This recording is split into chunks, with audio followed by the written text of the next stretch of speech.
conquête dans la Bible consistait normalement à réclamer par des guerres l'héritage qui appartenait aux enfants d'Israël.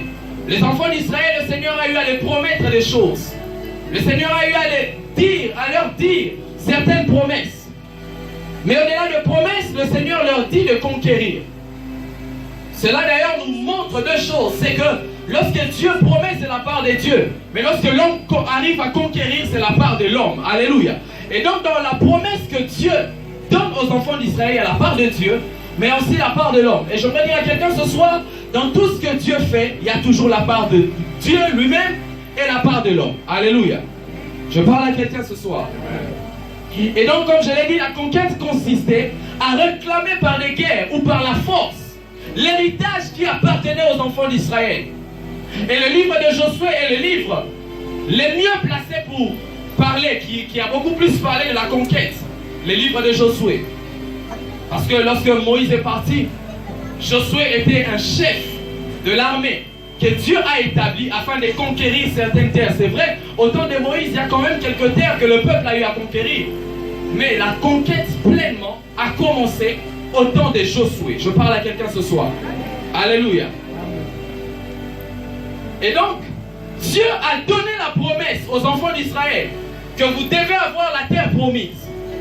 Mais au-delà du fait qu'ils puissent avoir la terre promise, Dieu leur demande de conquérir. Alléluia. Je vais entrer dans le passage que nous avons lu, notre passage de base. Ne vous inquiétez pas. Mais seulement, vu que le livre de Josué nous montre la conquête, et donc Dieu a donné une promesse, a donné des promesses aux enfants d'Israël. Mais il leur demande de conquérir. Et j'aimerais dire à quelqu'un ce soir que dans la marche avec Dieu, il y a trois types de promesses. Dis après moi, trois types de promesses. Il y a des promesses, premièrement, qu'on touche avec le temps. Dieu te promet, et avec le temps, tu vas toucher cette promesse. Habakkuk chapitre 2, le verset 3. C'est une prophétie qui a un temps fixé. Alléluia. Même si elle tarde, je paraphrase, attends-la patiemment. Alléluia. Ça, c'est le type de promesse qu'on touche avec le temps.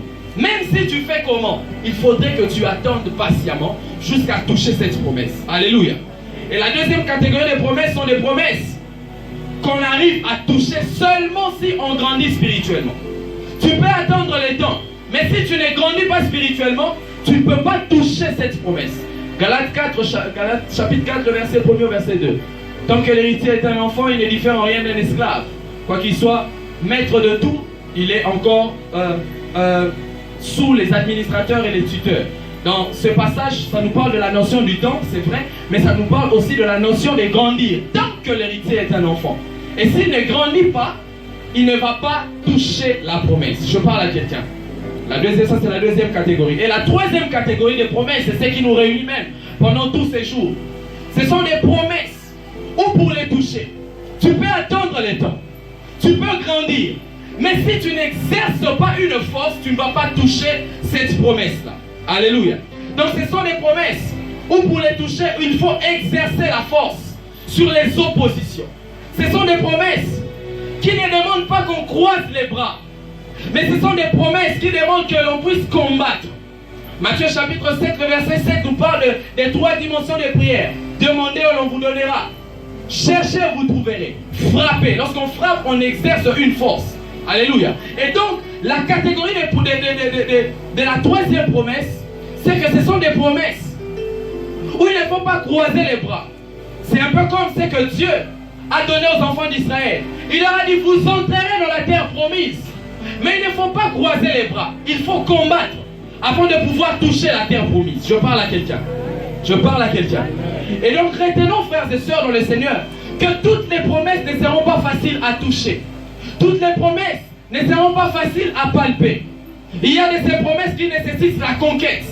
Il y a de ces promesses qui nécessitent que tu puisses t'exercer au combat, que tu puisses livrer la bataille. Tant que tu croises les bras, tu ne vas pas toucher ces choses. Tant que tu attends à ce que Dieu vienne vers toi, tu ne vas pas toucher ces choses. Il faudrait réclamer, il faudrait donc batailler avant de toucher à ces promesses. Et la terre promise fait partie des promesses que Dieu a données aux enfants d'Israël.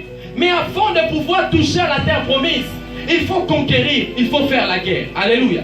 Il faut combattre. Il ne faut pas attendre, c'est vrai, c'est la terre promise. C'est le pays où coule le lait et le miel.